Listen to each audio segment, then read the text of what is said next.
going to talk you about the Google Workspace, right?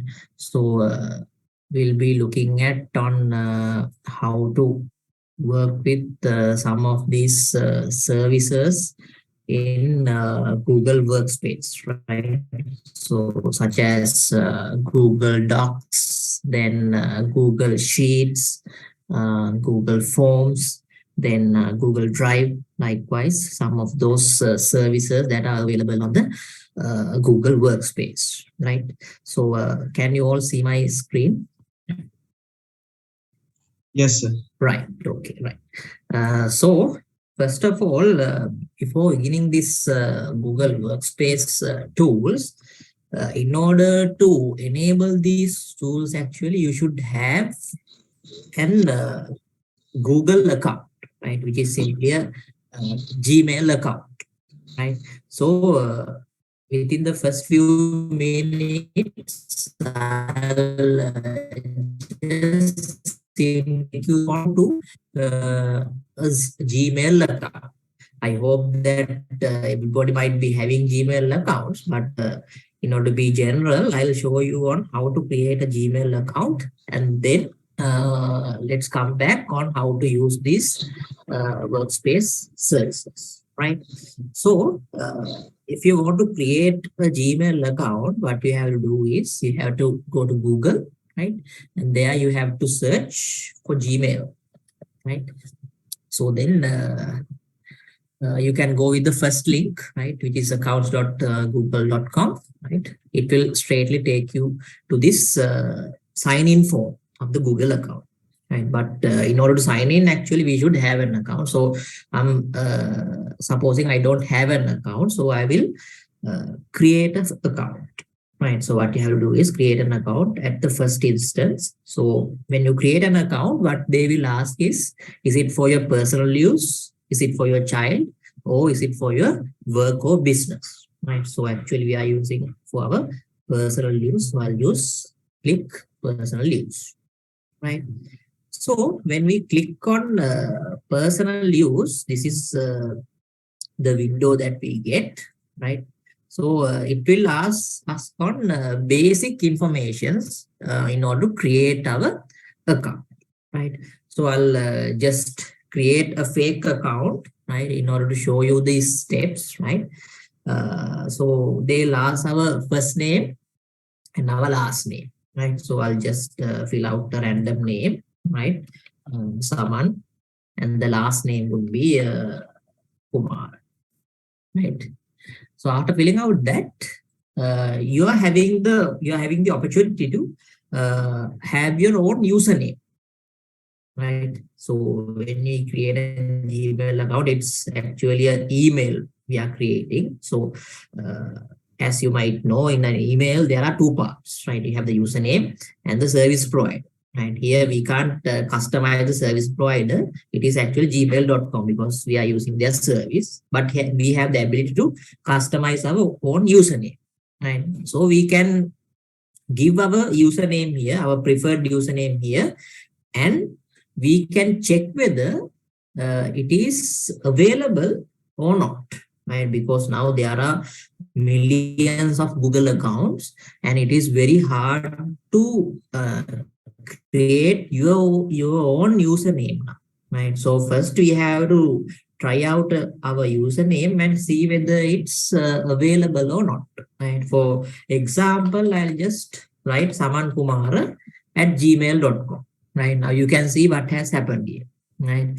This samankumara@gmail.com is taken. Right now, actually, it is very hard to create a Gmail account directly with the name, right? Because there are a number of accounts now, right? So I'll just customize this, right? A random way.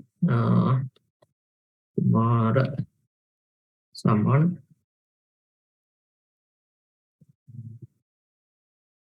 Let's see whether it's also taken.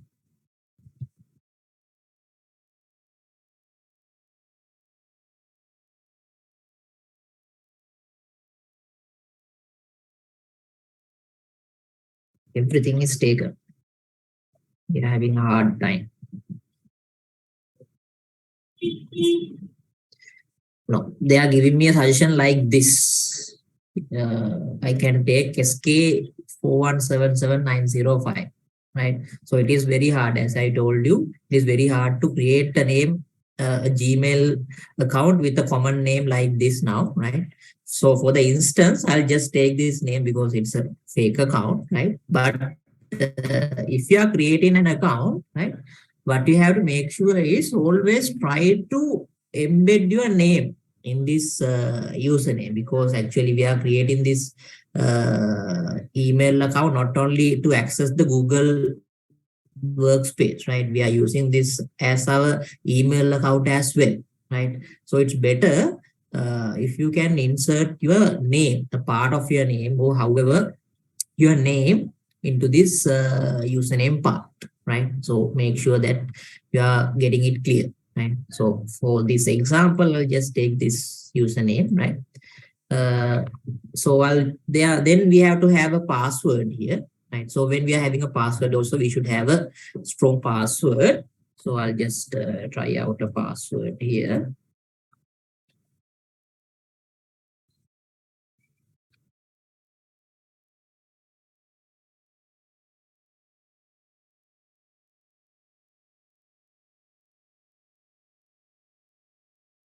Okay. So when typing a password also, it's very important to have a strong password, right?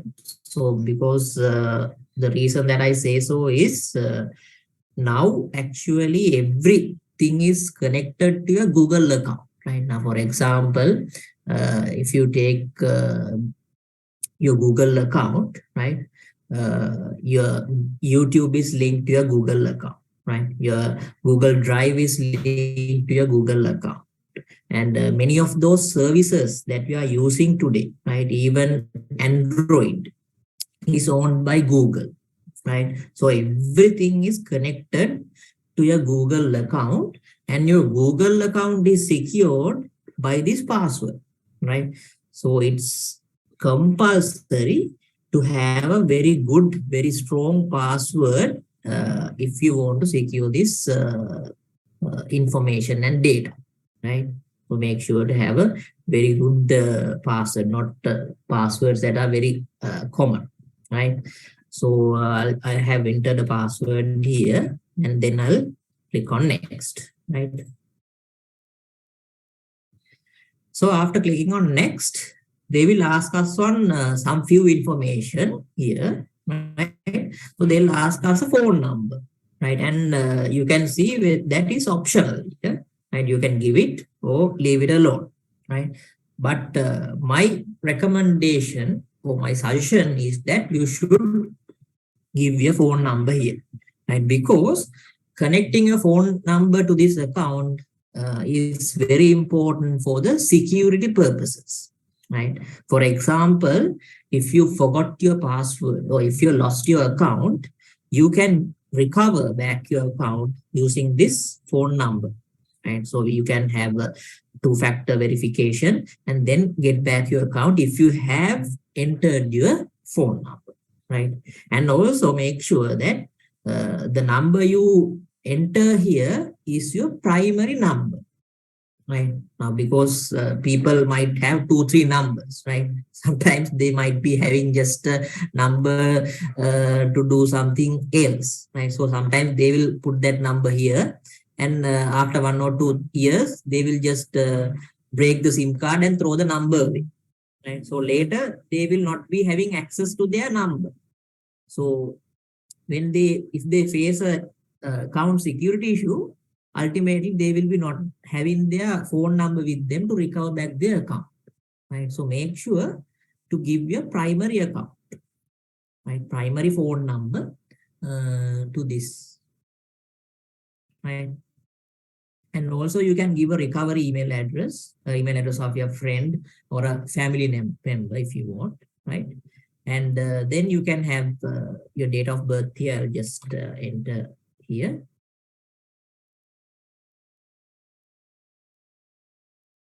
And gender, right? And you can click on next. right? So when we click next, then appears this privacy and terms form, right? So I'm 100% sure that nobody is reading this, right? But actually it is very important to read this agreement when you create an account, right? Because once we click on this I agree button, right, it is legally acceptable that you have agreed on these conditions, right? Now, for example, if I give you all a white half sheet paper and ask you all to sign at the below, nobody will sign there, right? Because you know that I can write anything there and get your consent, right? Similarly, clicking on the agree button, right, on a Google service or any other service on the internet, is that you are agreeing on them, right? So they have the legal authority to take any action or any steps with your agreements, right? So better to read this and agree on this, right? So as a summary, this agreement should speak how they process our data and how they keep our data, right? How they control our data, right? So better if you can read it. I'm just agreeing on this, right? So as soon as I click on I agree button, your account is created, right? So that is the way how you create a Google account, a Gmail account, right? So by creating this account, you get access to different kinds of services, right?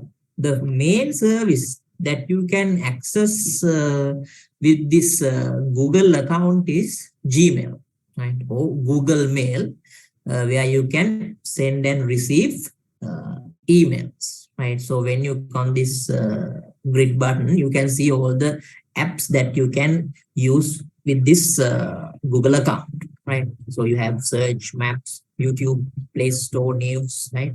So I'll just show on Gmail first, right? So I'll click on Gmail, and when I click on Gmail, it will take me to my inbox here. And this is my Gmail inbox. This is where I receive emails, right? So I know that most of you are familiar with this interface and with this app, right? So I'll just quickly show you on how to use this app and how to send and receive an email. And so as undergraduate students, it is very compulsory or it is mandatory to learn this thing, right, on how to use email, right? Because after graduating, you'll be straightly going into the job market and then you will be dealing with emails, right? So before that, you will have to have the basic idea on how to work with emails, right? Because at an office, you are not going to work with letters, right? You are straightforwardly moving into emails, and we are dealing with emails, right? So this is the basic interface that we get when we log into an account, right?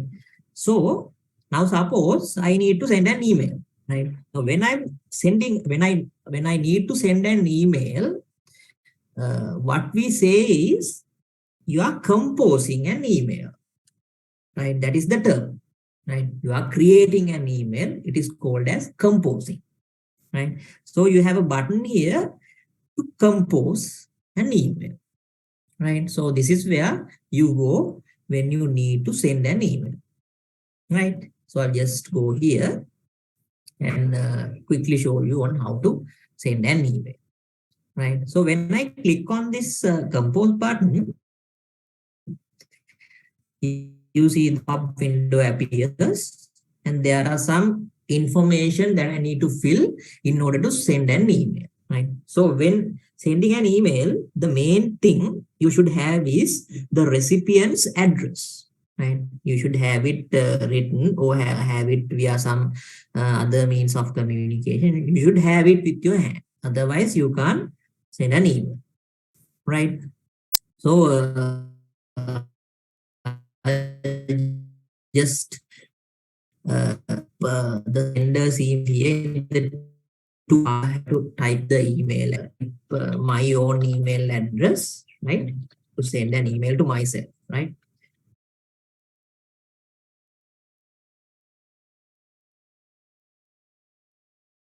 Right. So I have added my own email address here, right? So this is two. Two means the recipe, right? So after adding the two parameter, there are some other parameter we can add into an email, right? So I will just quickly tell you on those parameters as well. You can see here CC and BCC, right? So these are also very important in an email, the CC and BCC, right? CC means carbon copy, right? And BCC means blind carbon copy, right? So these two are very important if you are working in an office or in an professional environment, right? Because now suppose I'm sending an email to this person, right? So I can send a copy of that email to some other person if I mention their email here, right? So I'll just apply my company email here like this, right? So the email I'm sending it to this person, the person mentioned in the two part, and a copy of that email will also go to this person, right? Which I have CC'd, carbon copied, right? So the receiver will also can see that the email has been copied to this person, right?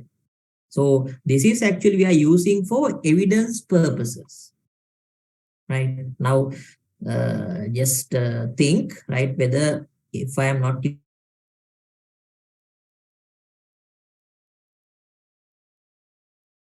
tell me I haven't received that email. He can say so, right? He can just delete it and tell me that I didn't got an email. Right? So in order to be on the safe side, we copy the email to another person, right? So if this person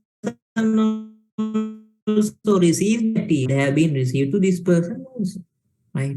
So we are using this as a reference as well as an evidence also, right? And the receiver will know that this person is copied also. He can see that in this email, right?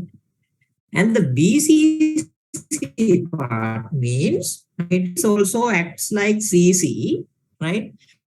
But the receiver will not see it has this person, blind but copied person, right? Now, for example, I'll just type an email here. Let's type saman@gmail.com, for example, right? So I can add the person to this BCC part as, right? So this person will not see that this person also been copied. It is blind carbon copy. He can only see that it has been copied to this person only. This is hidden. So copies are sent secretly to the person mentioned in the BCC part. Right? If you need to send copies secretly, we are adding to BCC. Right? So when sending an email, always try to make sure to fill these parameters. Right? It is not compulsory, right? So actually we are not using BCC very often, but when you are working at an office, right, CC is very important. And always try to CC to your reporting manager or reporting supervisor so that you have some evidence and a reference, right? So I'll just fill these two parameters, 2 and CC, and the subject, right? Now this subject means, right, you should have a basic introduction on what this email is, right? Now, suppose I'm sending an email regarding some information about the webinar, today's webinar, right? So I'm not going to type everything in the subject section, right? I will just type the summary or the basic idea of what this email contains, right? So I'll type like this: information about webinar, like this, right? So when that person receives that email, he can get a basic idea by looking at the subject, right? So make it very short and sweet, right? Then you can keep on typing your email, right? When typing the email, right, always make sure, right, there's a way, right, in typing email. So what we called it's a flow, right? There's a flow in writing an email. In a business email, there are some components that you have to adhere to, right? The first thing is the salutation, right? You have to salute them with the respective their designation or their titles, right? So I'll just type like this: dear Mr. like this, right, to the receiver, right? You have to have the salutation. Then straightforwardly you can go into the subject of your email, right? So we are not going to ask whether you have had your breakfast, right? How are you doing today? We are not going to ask on that, right? Because when we are working in a professional environment, we are not going to use larger paragraphs, right? We are going to say it very shortly and very briefly, right? So I'll just type here, right? This is to inform you that the webinar series has successfully ended on 17th of November 2022. I'll just type something, right? A simple email like this, right? So after writing your subject, right, then or when writing your subject, or after or when writing your subject, actually you have the ability to attach things to your email, right? So in here you can see, right, below this part, right, you can add different kinds of components to your email, right? For example, you can attach a file here, right? You can attach a file from your computer, right? Or else you can attach a link, right? A link to a website or some other resource, right? Or else you can attach a file in your Google Drive, right? A file that is stored in your Google Drive, or an image, right?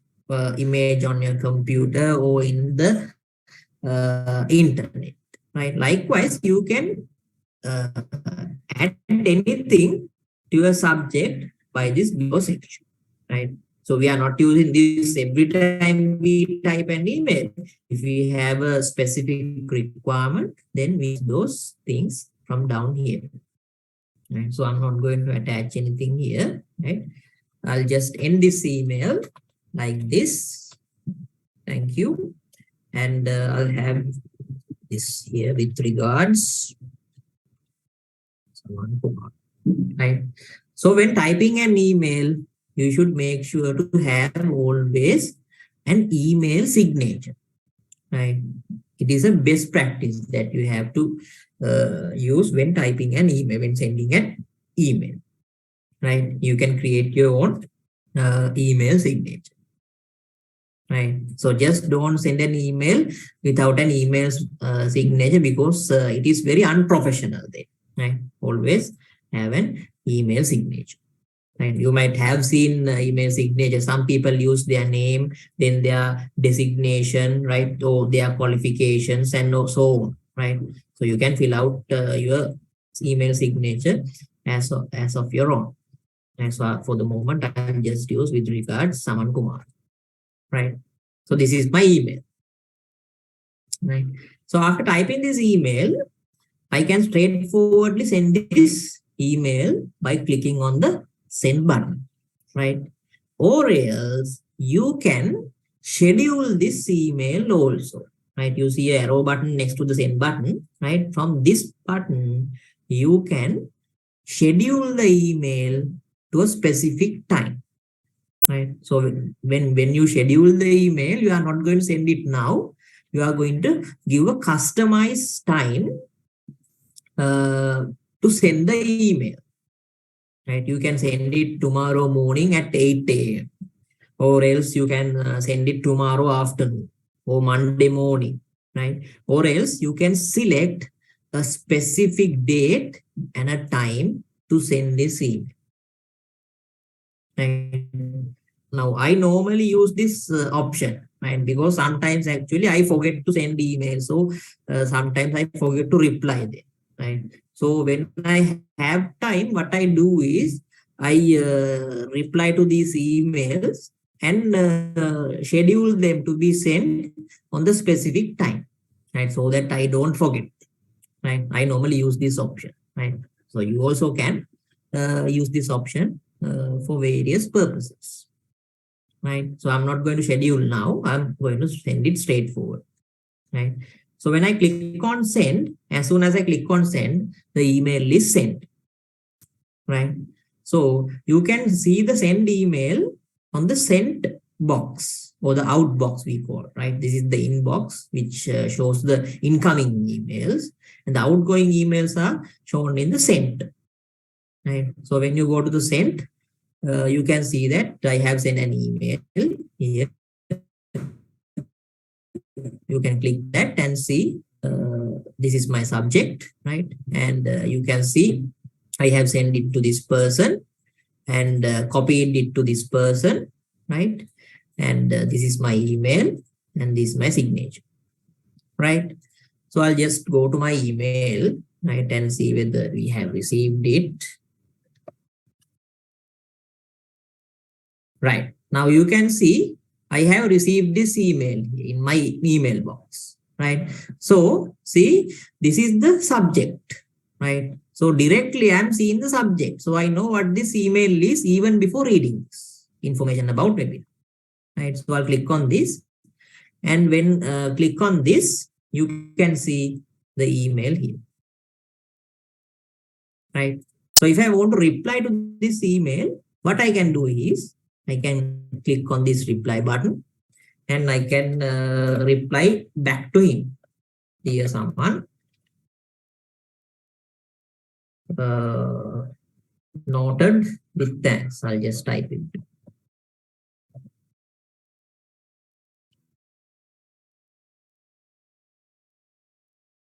Right, like this. I'll type my reply and I will send it back. Right. So when I send it back, you will see now in a few moments.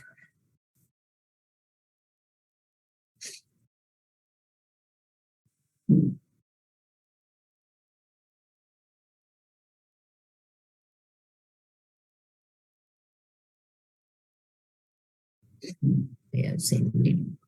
Right. It takes time. Let's wait for a moment.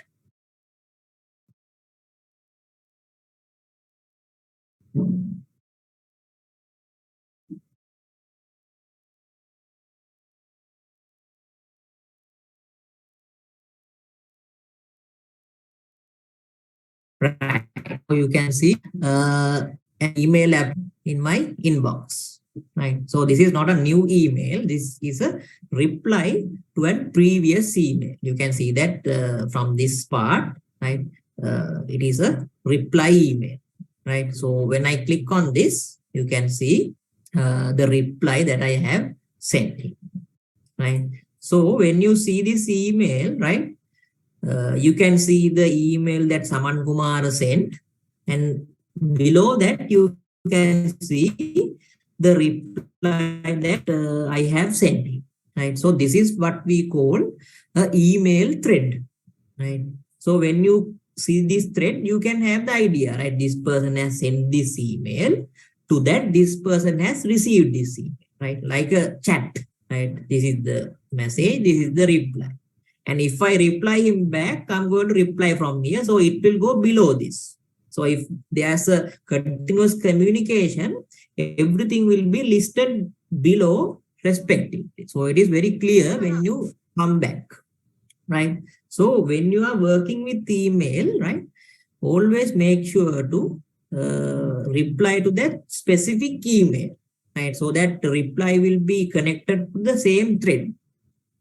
Right. What I have seen is, right, with my professional working experience also, right, when I send an email to a person, sometimes what they do is they create a new email and reply to them, right, not to the email that I have sent them, right. So that is very unprofessional, right. So when you are replying to an email, always reply to that specific email, right? Go to that email and click on the reply button and reply.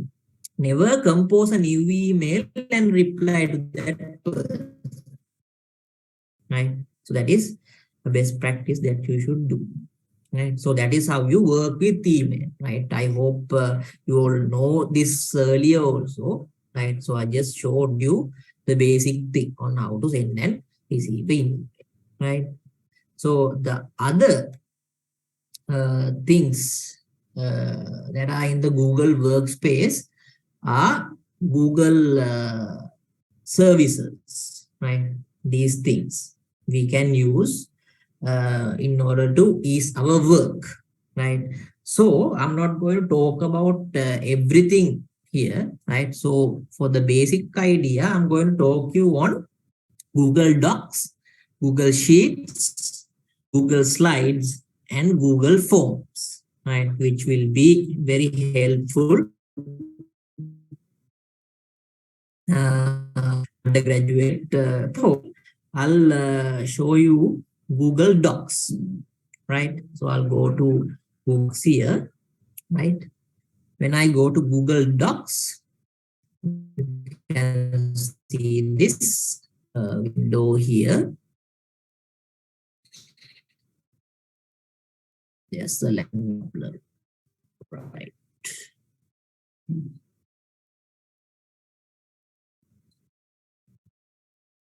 Sinhala. Change to English, but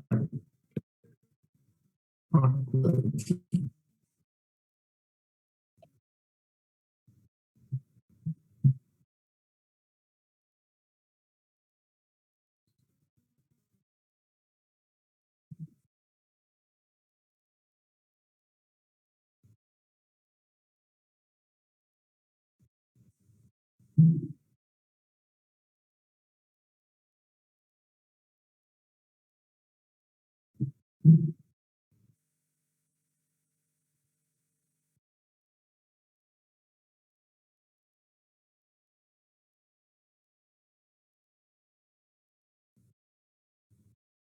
So even though I change the language, right, okay, fine, right.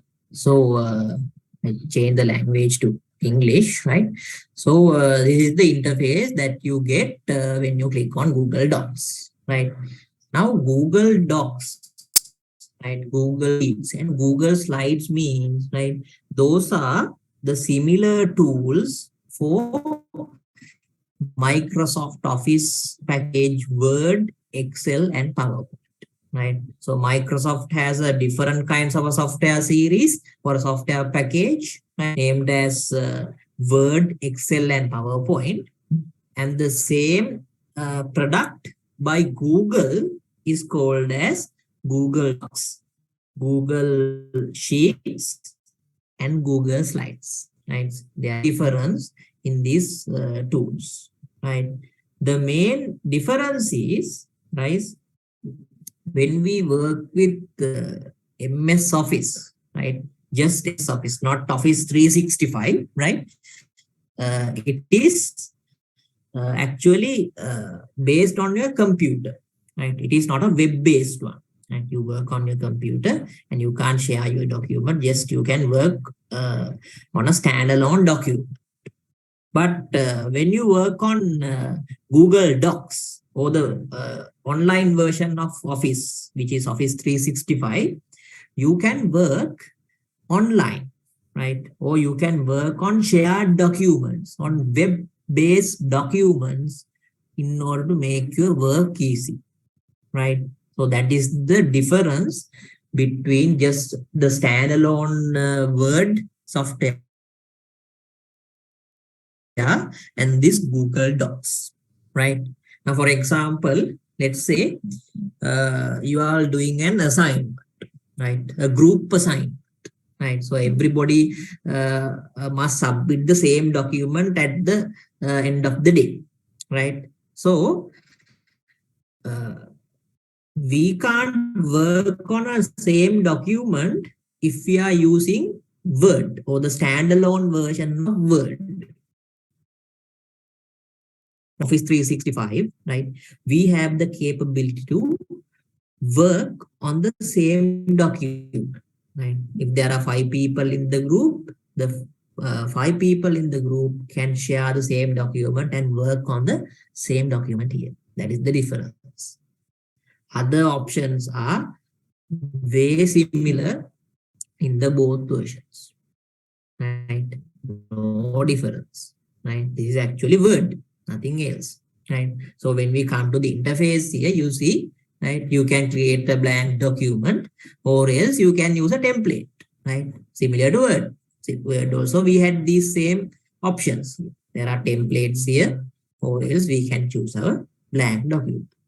So I'll just click on blank document and this is the interface that we get, right? There's nothing difference, right? You can type here, right? So you have these tabs here and you have the tools here, right? You can change the font, you can increase the font, you can bold them, underline them, right? You can have these alignments. Those things that we discussed on Word, right? Office, MS Office Word can be done similarly in Google Docs also, right? So if you can work with Word, which means you can work on Google Docs as well, right? You don't need to learn anything new. If you are familiar with Word, you can work with here also. No problem. Right. Now, for example, I'll just type here, right? Group assign. Group assign, right? And I'll just select this and increase the font and bold this, right? I'll apply some formatting, right? Underline this like this, right? So this is the document. Now, currently, I am the person who is working with this document, right? So I'll show you the most important thing on how to share this document with my other colleagues, right? Other friends of my group, right? So first of all, I'll just give this document a name, right? So you can see currently it was named untitled document. So I'll click on this. It automatically takes a name, right? I can give a different name, right? Assign. I give this document the name assign, right? And when working with this document, you don't need to fear about saving, right? Every time you stop typing on this document, it is automatically saved, right? It is saved on your Google Drive, right? So you don't need to fear about losing this document, right? Now, for example, if you're working with this document, now these days we have frequent power cuts, right? So if the power turns off, no problem. Those things that you typed before the second that power went off will be saved. That is very important, right? So if you are doing university assignments, I recommend you to use Google Docs, right? So because it is also Word, no problem, right? So I'm going to share this document, right? So in order to share this document, I have different steps I can use. One option is I can go to this file tab and I can share, right? You can share this document. So you can click on this share with others option, right? So when I click on that, I can add people to this document, right? So as you can see now, people with access is I am, right, which is Saman Kumar. So he has the access, he is the owner of this document, right? So I can add other people also to this document, right? Now, for example, I will add myself to this document. I add my email, right? You have to add the person's email only, nothing else, right? So when you add the email, you can choose what kind of a permission that you are going to give him, right? So if you give the viewer option, what happens is, right, this person will only be able to view this document, right? He can't edit this document. He can only see. He can't change anything, right? If I add the role as commenter, right, he can read this document, right? He can view this document, and also he can add comments to your document. Add a comment, right? Here also he can't change anything in the document, right? If you have some text, he can't change this document, right? But if I add him as an editor, then he will have the right to edit this document. He will have the permission to edit this document, right? So you can add your 5 friends email addresses here and then give them access, right? So if you are going to give 5 of them the same permission, then you can add the other one's email addresses also, right? Or else you can specifically mention the person email and add the role. You can choose the both ways, right? So I'm going to give him the editor permission, which means he can edit the document, right? I'm not going to notify him, right? If I click notify him, he will receive an email, right, that stating that he's been shared a document. Better I'll notify it so I can show you the email, right? I'll just notify him and I will send, right? So when I click on send, what happens is, right, the access for this document is updated now, right? You can see here the message appears access updated, right? Now if I go back to the share option here, right, now you can see there are 2 people in this document. Saman Kumar is the owner and myself is added as an editor, right? So I'll just go to my email. When I go to my email, you can see now Saman Kumar has shared a document. Because I clicked on the notify button, I have been notified that I have a document shared. Right? You can see Saman Kumar has invited to edit the document.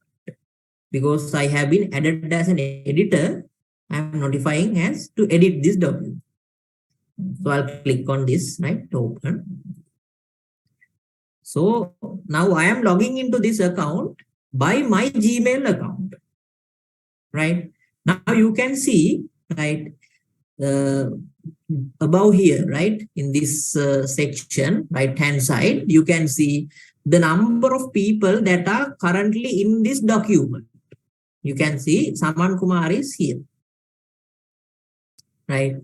And you can see Saman Kumar is here in this document, right? He's right below this line, right? I'll show you here in my document. See, Saman Kumar is here. Saman Kumar is typing this thing, right? I'll just change this color so that you can see the difference, because I'm the same user, right? So I'll just color it red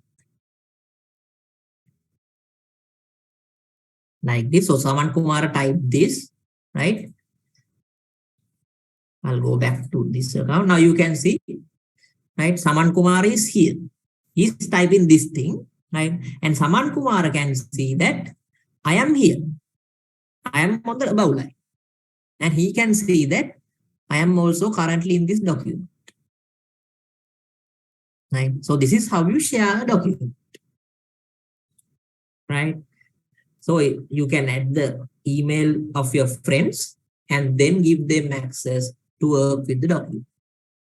And they can parallelly work in this document, right? They can parallelly work with you now. This is my 2 tabs, right? I hope you can see here.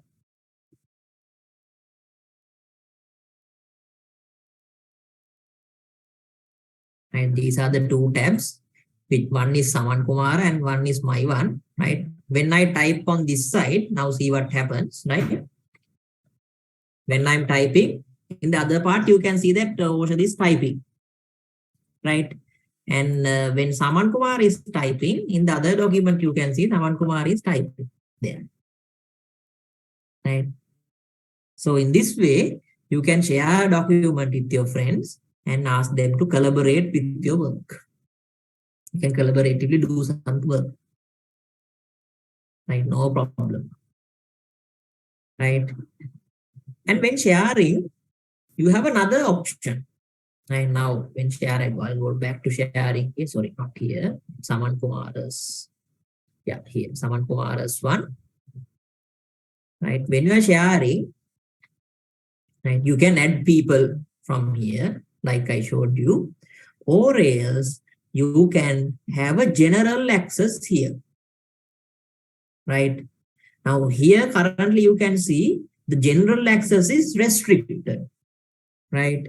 Which means this document can be accessed only by the people that I have mentioned here, right? These people can only access here. Now, if somebody copies this link and send to some other person, he can't see this document. He can't access this document, right? Because these people are only given permission to access this document, right? So here restricted. But if I change it to anyone with link,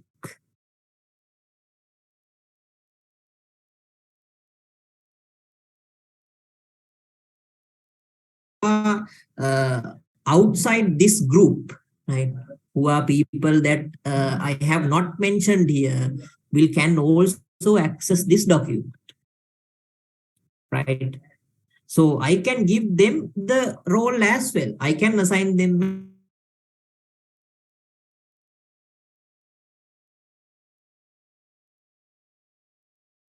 enter or editor permission roles, right? I will just give them the viewer permission, right? And I will copy the link from here, right? So that I can share this document with others, right? So I'll take another browser, right? And I will copy this, paste this link and go to that document, right? Now you can see here, right? This document. Now currently he can see Oshad is there, Saman Kumar is there in the document. He can see from here also, right? These 2 people are in the document, but he can't type, right? I'm trying to type, but I can't type here because I have no permission. I have the permission to view the document. So I just can view here, but they are just typing, right? So I'll just change this permission.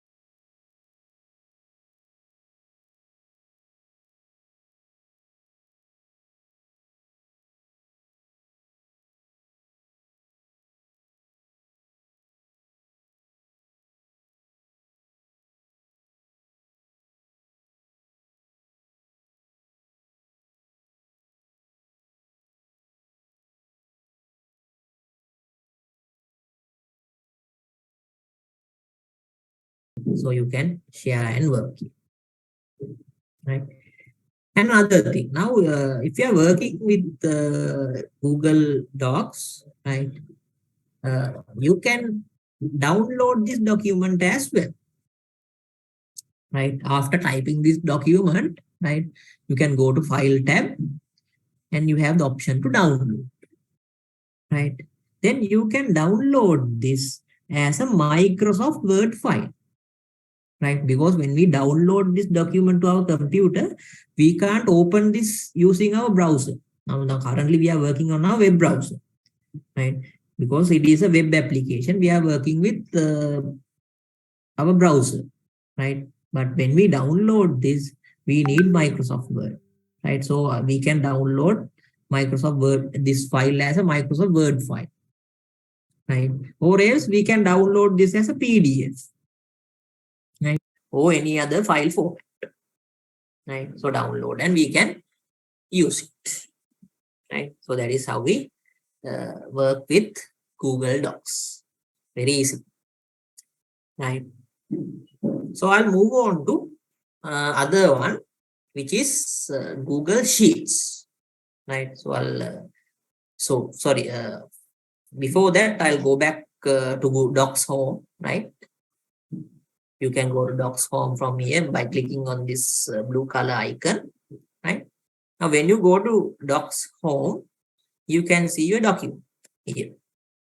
Now, I told you that the document is automatically saved, right? So when you go to Docs Home, you can see that document here. In the recent documents, you can see that document. So if you click on this, it will open again and you can work on it, right? So all the documents that you take and work on will be saved here on Docs Home, right? That's the place. That is the place. Then I'll move on to Sheets, right? So after Google Docs, I have Google Sheets here. So I'll move on to Sheets. So Google Sheets means the same as Excel, Microsoft Excel, right? The similar one to Microsoft Excel, right? So here also you have templates. You can use any kind of a template or you can use the blank document, right? So the interface is pretty much similar, right? Nothing new, right? So here also the most important thing is the things that I have spoke on Google Docs, right? On how to share this spreadsheet and work with others, right? So it is the same, right? Nothing new, right? Same way you can go and share this document with others, right? So first of all, you need to give it a name. Sorry, forgot it. Let's take monthly expenses, right? And I will share this document. Now see, the same way, right? Nothing new, right? In the similar way, you can share the document with others and work in collaboration with them, right? Nothing new. Or else you can share it from here also, share button also. You can use both these options, right? Nothing new. And also you can download here as a Microsoft Excel file or a PDF or some kind of another file type, right? Nothing new. And this is the same for slides as well, right? Google Slides as well, right? I'll just go a quick review on Google Slides as well because these all three applications are similar, right? We have nothing to talk on much on these things, right? So this is the similar application for Microsoft PowerPoint, right? So here you can go take a presentation here and work on slides here, right? Similarly, like we worked on PowerPoint, you can work on here as well. You can create your slideshow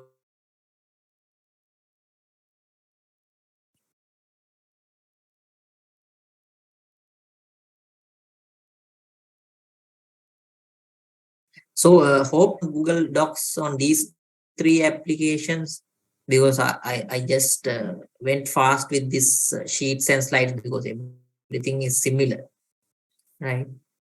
Because I have to talk more on this Google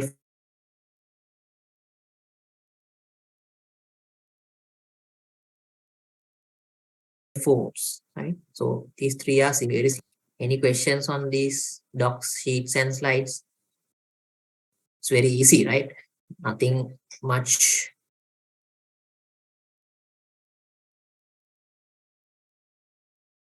Do you have any questions on Google Docs, sheets, and slides?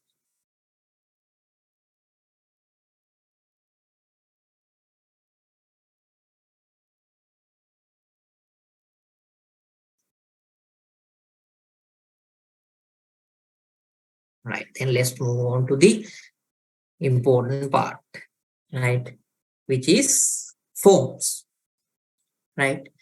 So Google Forms means, right, you can use this application or this workspace service in order to create online forms, right?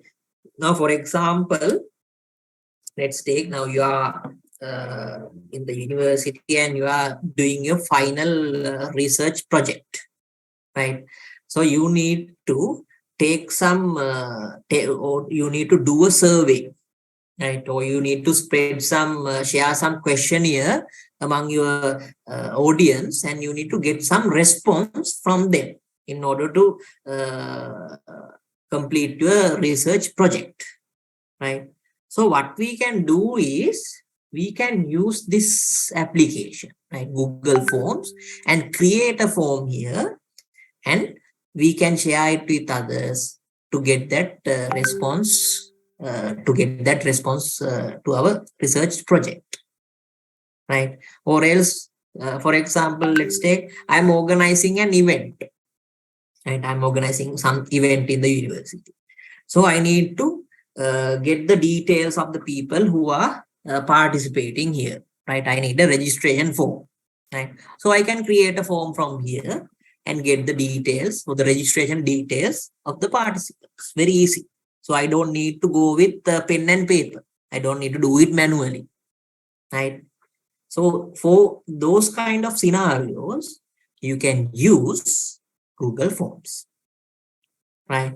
Now see here, you can see templates, similar templates also, right? See, you have templates for contact information, ORSVP, party invites, t-shirt signups, right? Event registrations. Likewise, you have templates here, right? Event feedback, order form, job application, right? Work request, customer feedback forms, right? Course evaluation, assessment forms, or else you can create a quiz, right? A quiz with marks. You can give marks to students after taking the quiz, right? Likewise, for different kinds of scenarios, you can use this software, right? This would be very really useful for your university education, actually. Undergraduate programs, you will really need this software, right?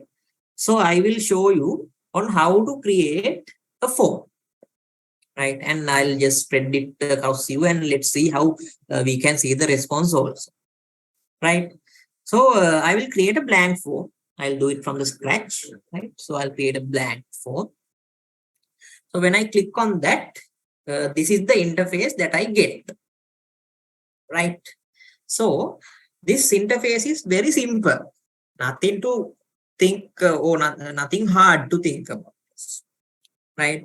First of all, what you have to do is you have to give your form a title, what this form is about, right? So I will just type here like this. Uh, let's take, for example, what can we type here? Let's take like this. Uh, Webinar feedback, right? Let's take like this, right? just a topic that came up to my mind, right? Webinar feedback. I'm going to take the feedback of you guys, right? We are a form, right? So I'm giving the name as webinar feedback, and I can give a description also in order to give them some idea about what this form is. I can give some description, right? So I'll give fill out this form with your feedback about the webinar session. And just type and fill out this form with your feedback about the webinar session so that they get an idea about what this form is.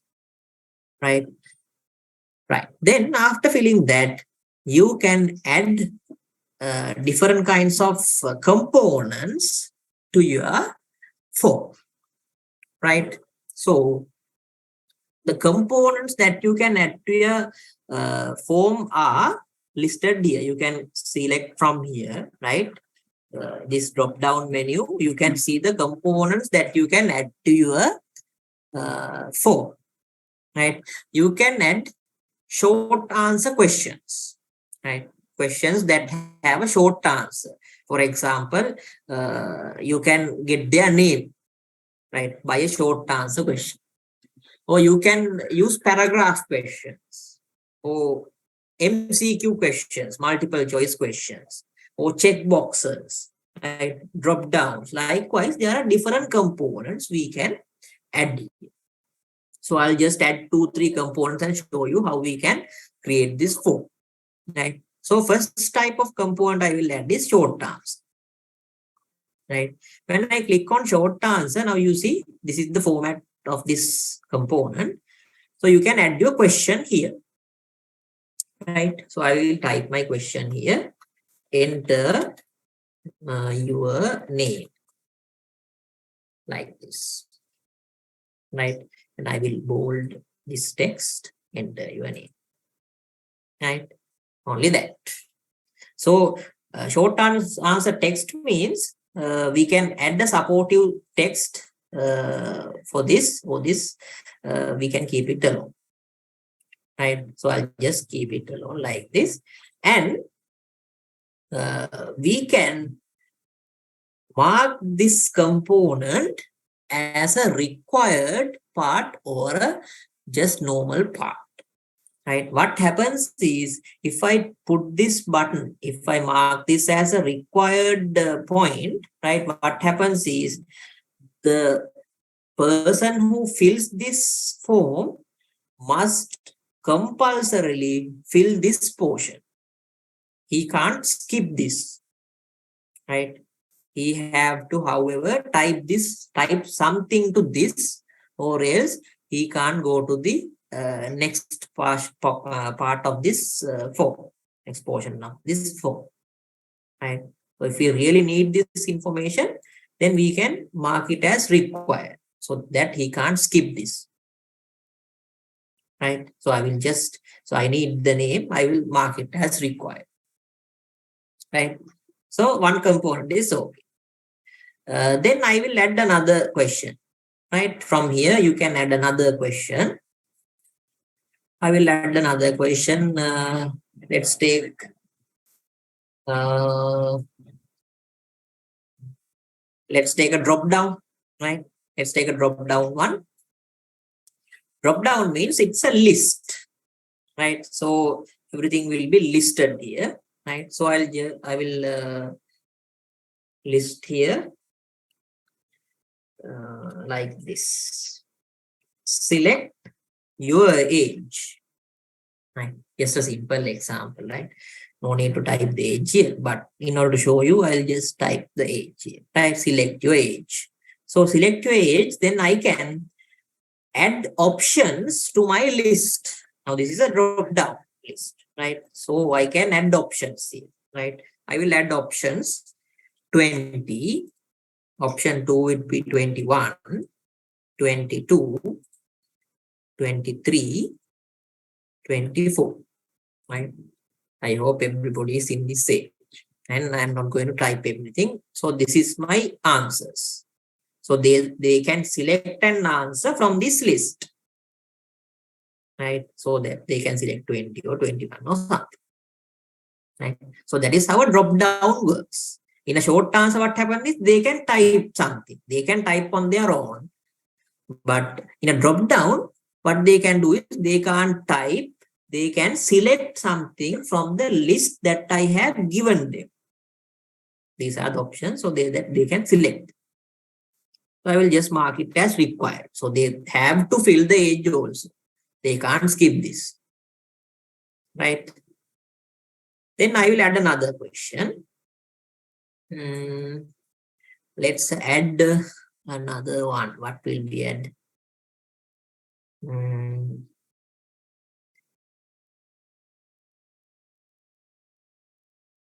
Let's add a multiple choice question, right? Let's ask a question like this. What do you think of the webinar? Right? What do you think of the webinar? Right? And I will give them options. Good. And the other option I will do bad. Neutral. I will give them 3 options, right? So they can select either good, bad, or neutral, right? So these are the options that I'm going to give, right? Now see, these components are different, right? Here we are giving an answer. Here we are selecting something from a list. Here we have options here, right? MCQs. So we can select one out of this, right? Likewise, different components. Then I will add another question. I will add a linear scale. Now, this is very important, right? When you do a research, this linear scale is very important, right? I will add that question here. How would you recommend this webinar to a friend?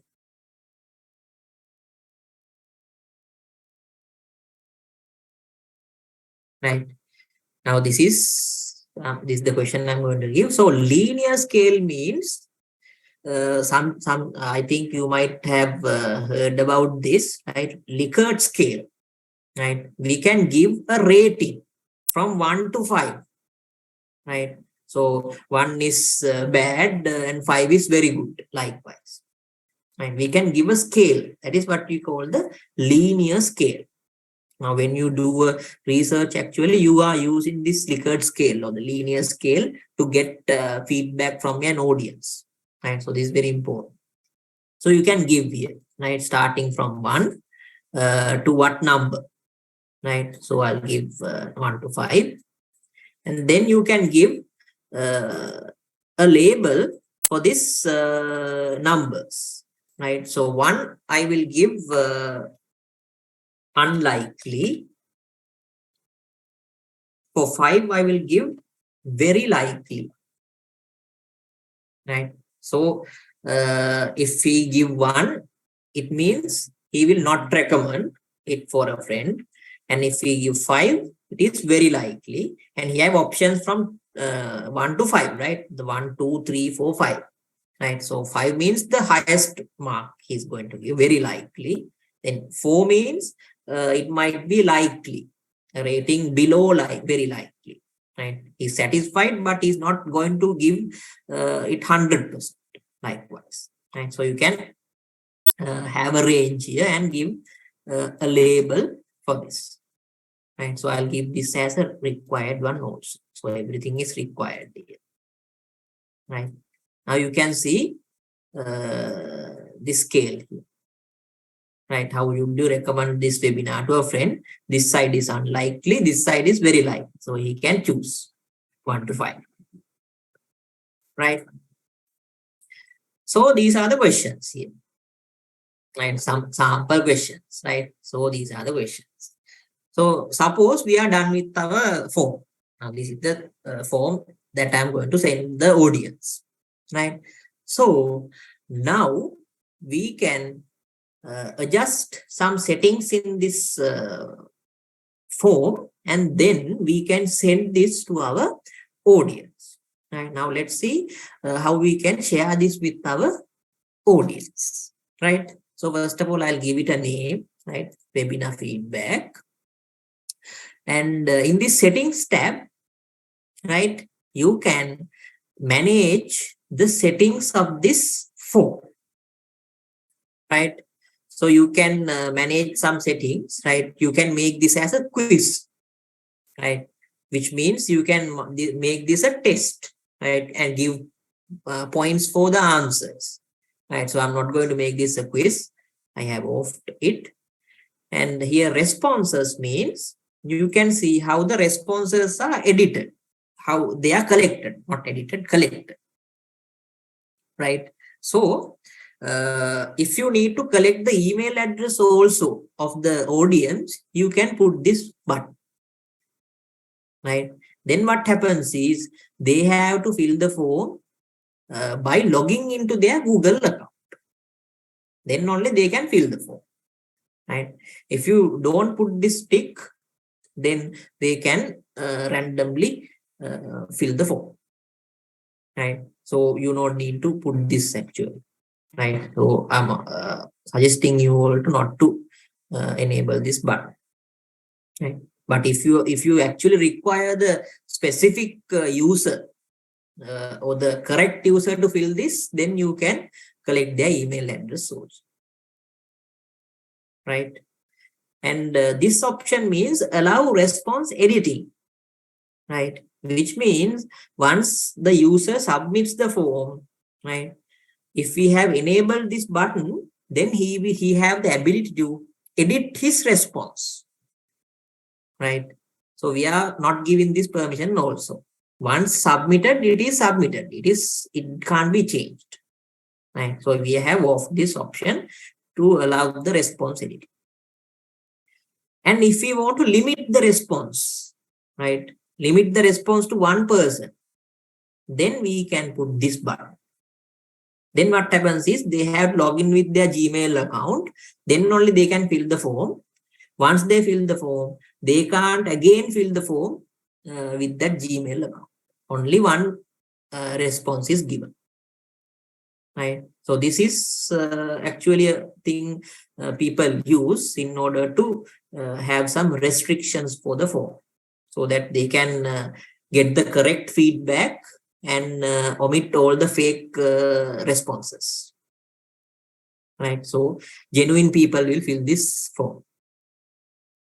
Right, so you can control this if you want. So I'm not going to control it. Right, if you want to control it, control this from here. Right, and the next thing is presentation. Right, how this is presented. Right, so you can have a progress bar in the present form if you want. Right, I'm not going to use this. And you can shuffle the question order. You can shuffle the questions in your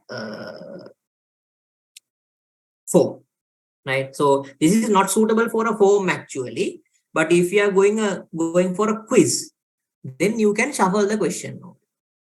Right, so that they can't copy.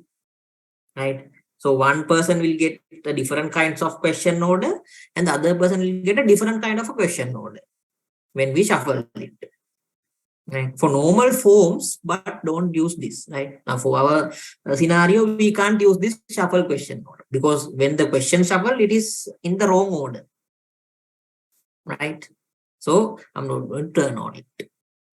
Right, and I'm not going to change others also. Right, so let's see how we can share this now.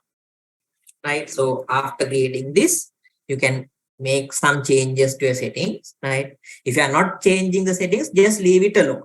Right, don't touch these settings, just keep it. Right, make the form in the suitable way, and then what you have to do is you can send this or you can share this. Right, click on this send button. Right, and then you can either send this form via an email. Right, you can email this to your audience or your friends. Right, or else you can send this via a link. Now, this is the thing actually we use. We don't normally email this to everybody and ask them to fill. What we do is actually we take a link and share it with others and ask them to fill. Right. So go to this link option and you see the link here. Right. So this is a very huge link. So what you can do is you can shorten this URL here. When you click on this, you get a very short link. Right. Then you can copy this. Right. And then you can share it with among your friends and get it filled.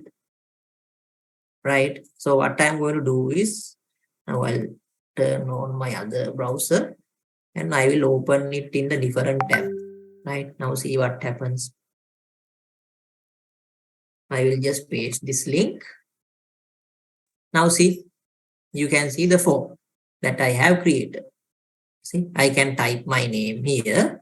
Then I can choose my age here. Then I can click on the idea of the webinar and then my recommendation. See those components, right? Now this is a short answer, right? And this is a drop down, right? And this is a multiple choice question, right? And this is a linear scale question, and different kinds of components. And you can see a red color button here, red color icon here, right? Which means everything is required. So I have marked every component as required, so they can't skip. They have to, however, answer this. So when they fill this form and click on submit, what happens is, right, I can see the responses in this part. In my phone, there's a specific tab for responses. Now here actually 0 responses now, right? No one has filled it. Now I'll just invite you all to just to fill this. And this is a simple example, right? Just fill it so that I can show you the responses, right? So I'll just put it in the chat. So just randomly fill this so that I can show you the example. And when you fill, this number will increase, go up, right? In the chat, I have put the link. Right? Just fill out the form with some data.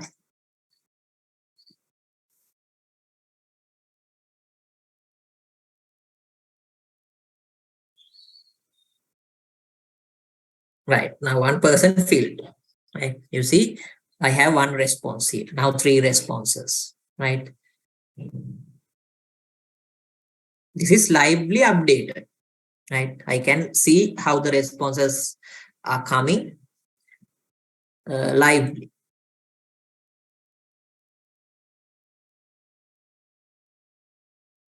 Some people fill around 10 people. We have 5. Just fill, right? Just random data. No need to be accurate, just fill it.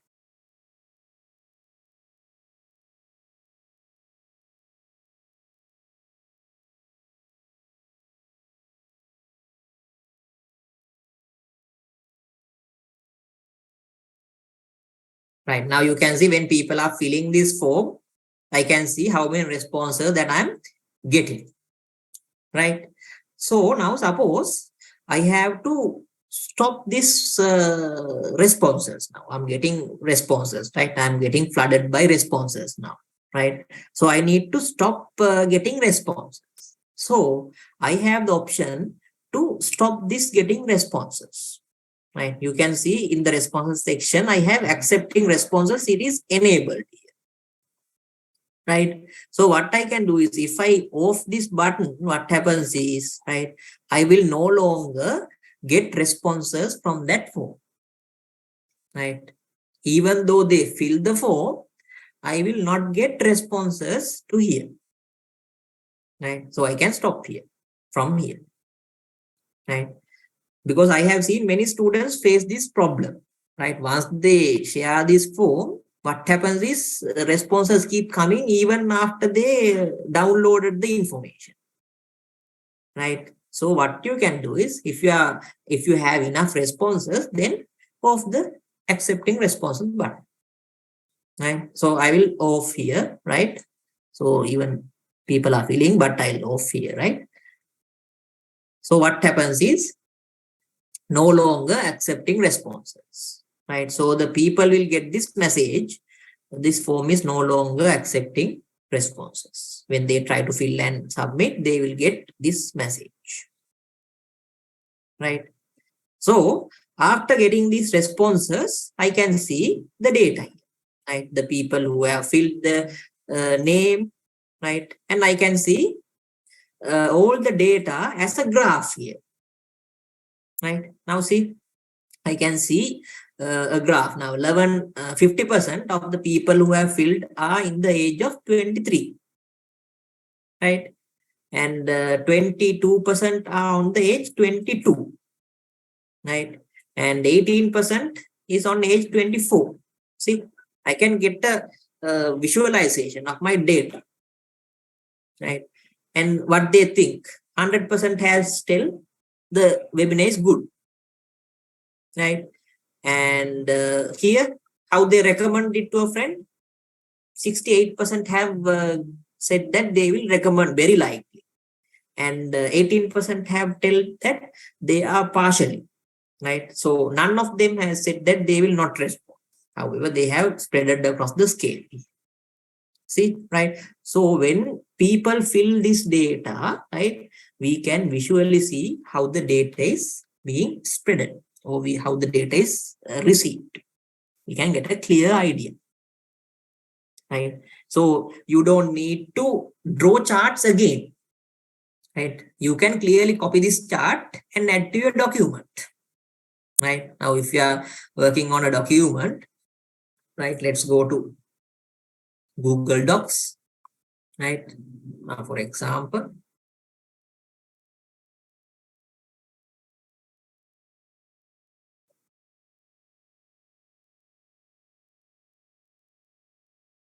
right, Google Docs. Now, this is the document that I was working with, right? So I need to insert this chart, right? So what I'm going to do is, I will copy this from here, right? And go to my document here, and I will paste this, right?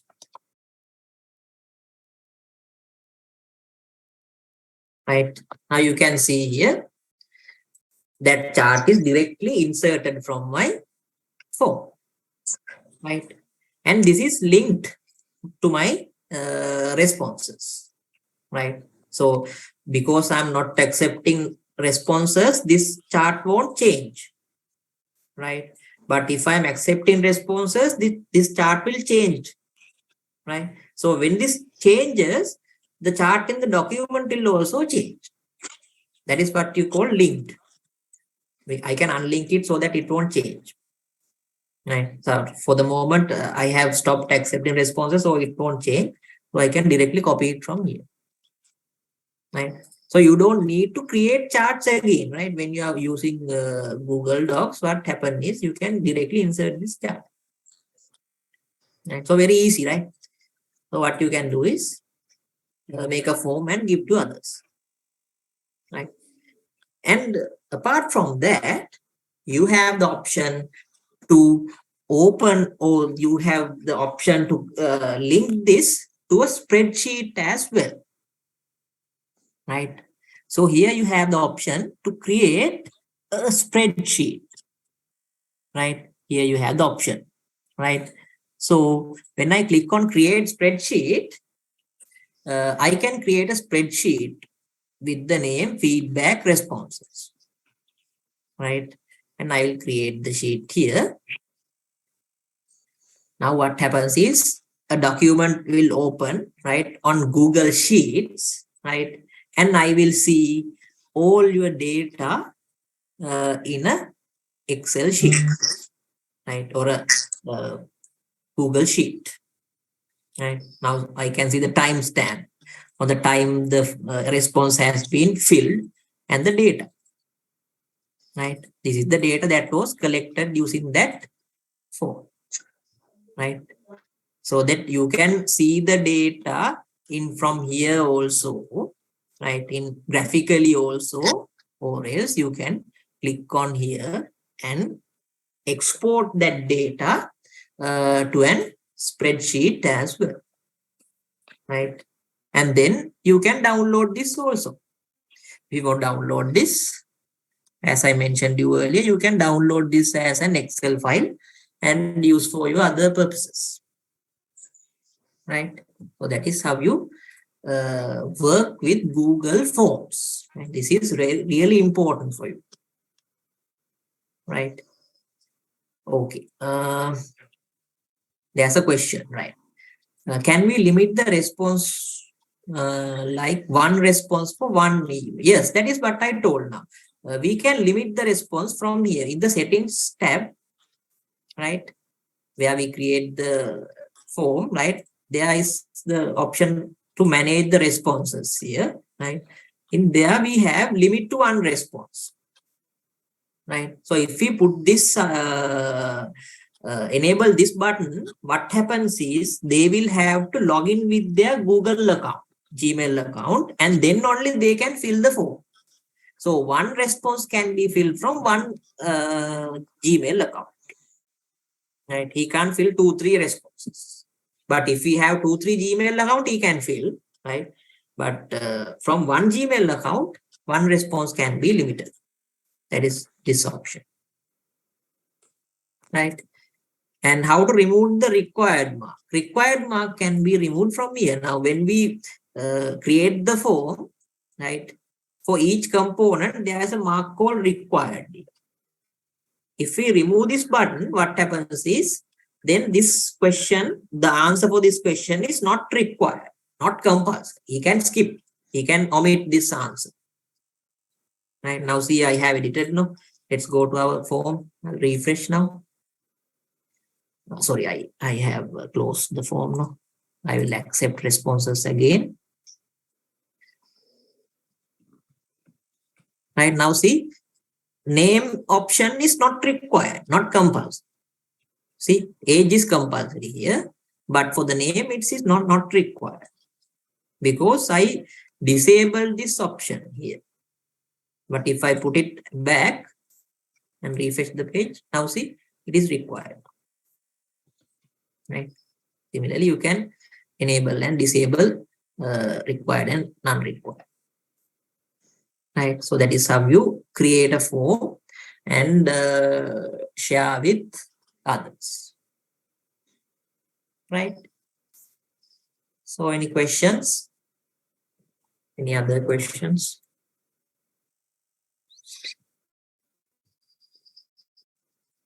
So how can we limit the responses to the exact date? Exact date, right? So there was an option.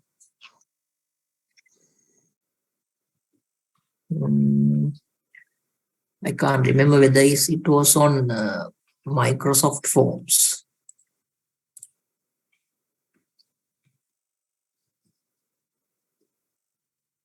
Can't remember where it is. There was an option.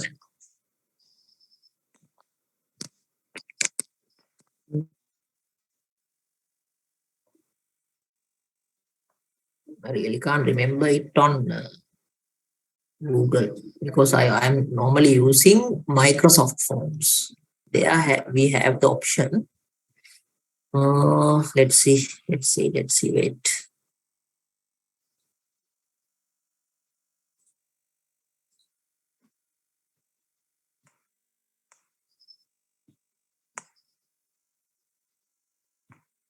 I think we don't have that option in Google.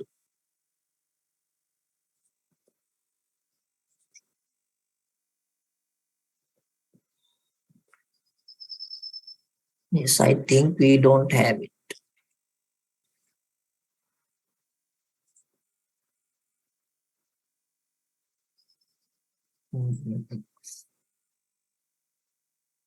Settings, at the settings, we don't have it. No?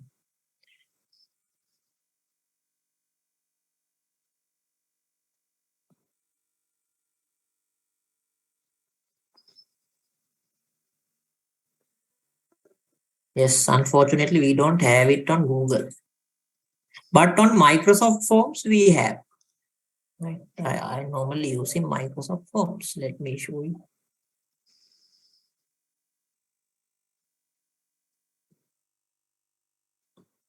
In Microsoft Forms, it's the similar way, right?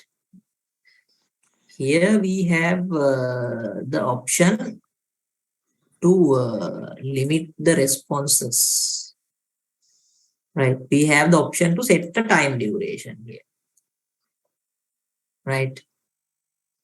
But unfortunately, here I don't see the similar option.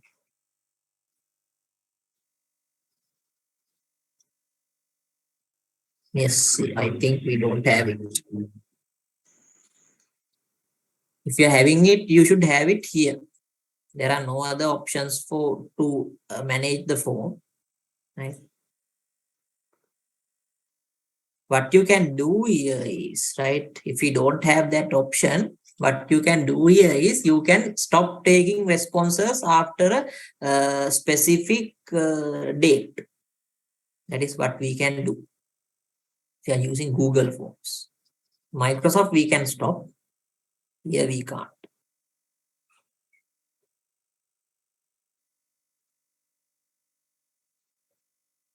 How we can collaborate for other Gmail accounts to see the responses, right? Now, to collaborate with this, you can, right, add an editor here. Right now, when we are sending this form, right, we can add editors for this form, right? In this sending part, you have that option, right? This is where we got the link, right? Similarly, they have the option to add an editor, right? Then we get the same option that we got on Google Docs, right? We can add people, right? I can add myself and add as an editor, and then I can share that form with him also, so that he also can see, right? That is from here, right? From send and add edit. Unfortunately, for that, for former question, I have no answer. Unfortunately, I also can't remember that whether they had or not.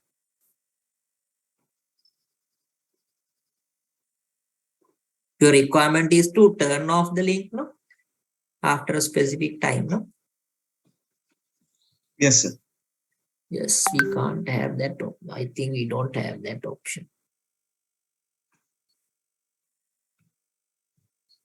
Yes. Yes.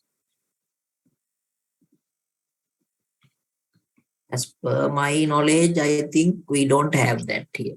What you can do here is we can stop it from here, getting responses. Right. I'll look into that, right, whether they have the option. If I can find it out, I'll let you know.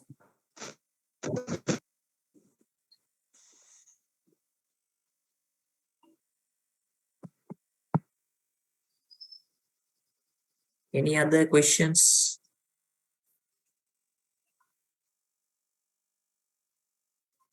Form is very important because you will definitely require forms.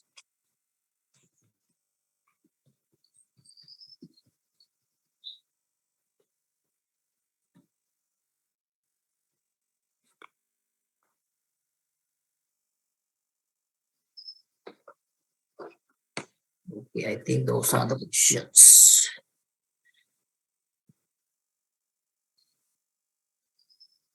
Right. So then that would be the end of our session. And as you have no questions, that would bring the session to an end, right? So with these 4 days, actually, we discussed many things, right? On Word, Excel, PowerPoint, and so on, right? And today we talked about this Google Workspace and the tools that are very useful for us in order to collaborate with others, right? So I hope you all got a basic idea on how to use these tools, right? So actually, with the limited time, we can't talk to the extent of these tools, right? So what my objective was to give you a basic idea on this tool, right? So rest of the thing, actually you can use YouTube or other internet resources and learn how to use these tools very perfectly or in the Excel manner, right? So the basic skill was my objective, and I hope that you'll got an idea on this, right? So before winding up the session, I will actually give a form, right? A feedback form, not this one, a feedback form for you all to fill about your response or your feedback on how this webinar was for you, and your genuine feedback on how we can improve on our future webinar sessions as well, right? So with that, I will stop my session, right? And I think the organizers have some more messages to say. I will put the feedback form link in the chat, so feel free to fill that as well, right? So okay, then thank you all.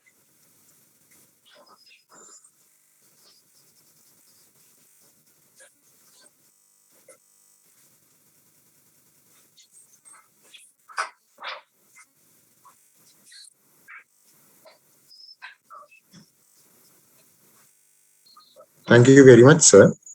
Good evening, everyone. Just I'm Leo Shanav Ranasinga, Leo Club of University of Ruhuna, in collaboration with ESF Metro Campus, hosted the Disclaimers online webinar series to empower the information technology skills of undergraduates of University of Ruhuna.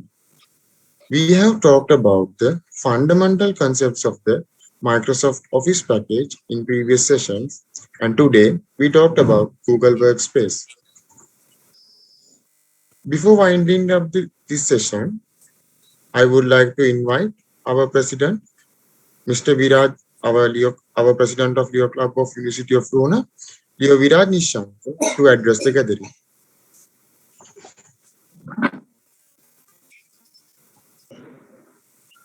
Right. Good evening. Today is the final day of this program. I really appreciate your effort, Viduranga, and the team. That is the great idea of this program. Most of the undergraduates daily use day and day by use the this computer softwares and the applications, right? Assignments, letters, any other documents, presentation. There's such a huge works doing through these applications. So if you don't have any sufficient knowledge to work with them, uh, you all have face in big trouble. That's why the program introduced to the you all undergraduates, right? Uh, Thank you again, and thank you. I would like to thank you, the ISOF Mathura and the team as the new president. Uh, okay, good night.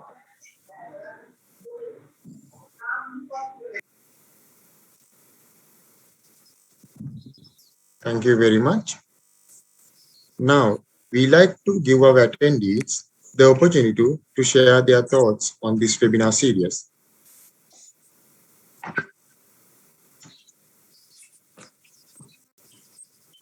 සහභාගී වී සිටින සියලුම දෙනාට තම මේ මාර්ගගත සම්මානන මාලාව පිළිබඳ අදහස් දැක්වීමටයි මේ අවස්ථාව.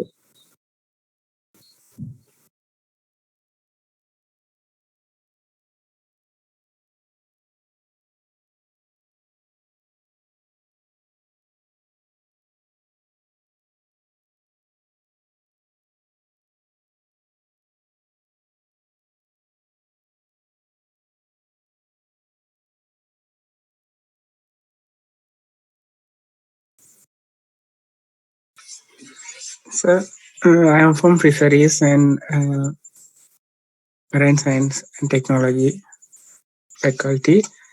Before I am coming to this webinar series, I thought I know the knowledge about the all the other things and the related stuff, sir. But after I come to this webinar, I found out some other things I don't know, but I am doing in a very critical ways. But you have cleared out, and this is the way.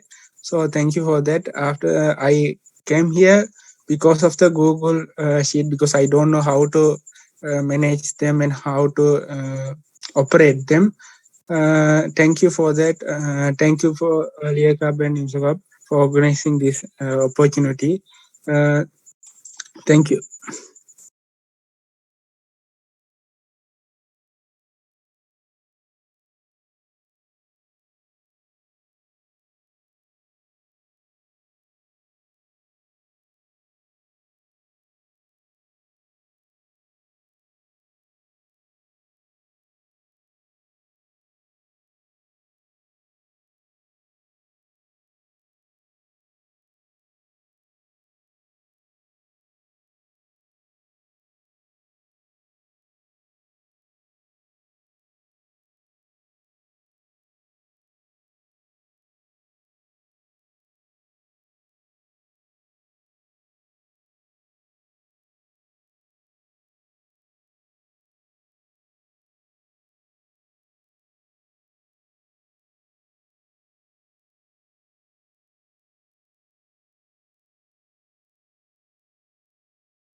Good evening, everyone. I'm Sandamini from Faculty of FMST. Um, I want to mention here from the very first day from the very first day, we start with Word, MS Words. Then we carried this journey like Excel, then how we'll do a presentation, and today we end up with Google Forms and Google Docs like that. I learned many things, and especially I want to thank our facilitator to teach us how to become a good presenter and how can we expert in those areas. So I would like to thanks our facilitator and the Leo Club members and the Ease of Metro Campus to arranging this kind of session for us. And I wish all of you to continue these sessions again and again. Thank you.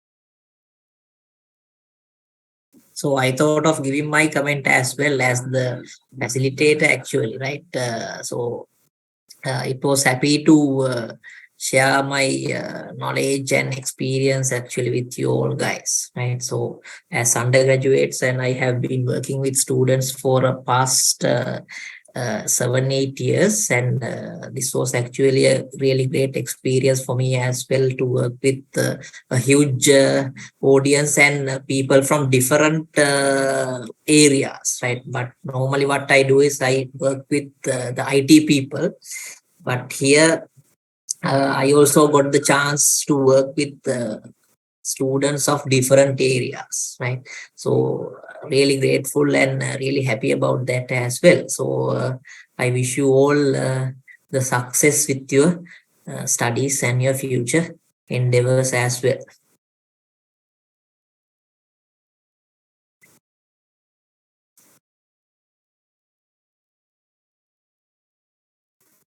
Thank you very much, sir.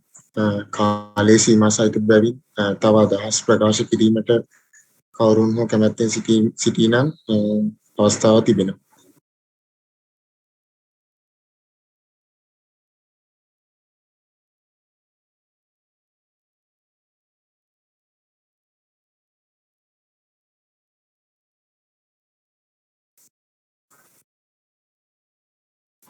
Before we wrap up this webinar series, I'd like to thank Mr. Kosala, Branch Manager of East of Metro Campus Kiribati Branch, Mr. Damit, Branch Manager of East of Metro Campus Mathura Branch, who gave us a tremendous support in the success of this webinar series, Mr. Gagana Vikramasinghe, Assistant Branch Manager of East of Metro Campus Mathura Branch, Mr. Osha Dilokubeti, Lecturer,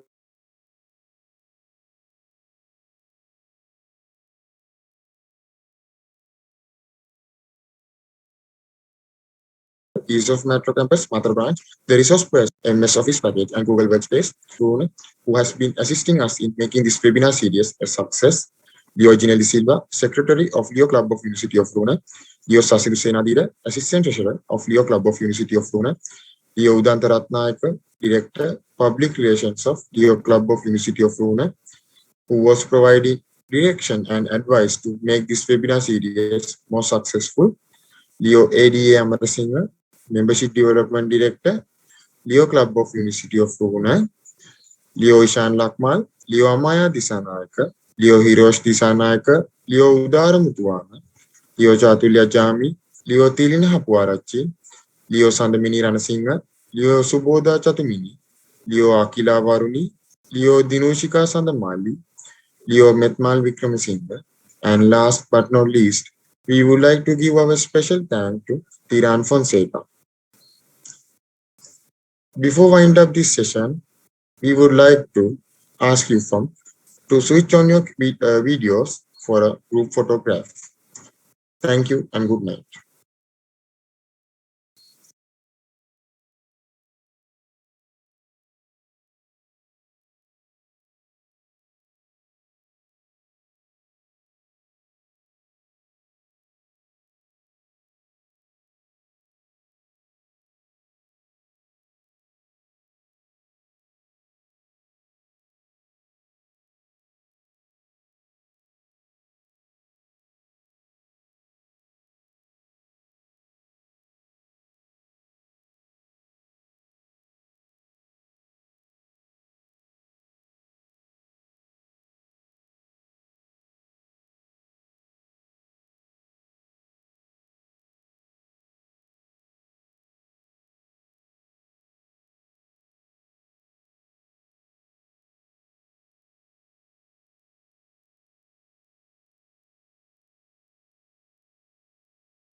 Thank you and good night.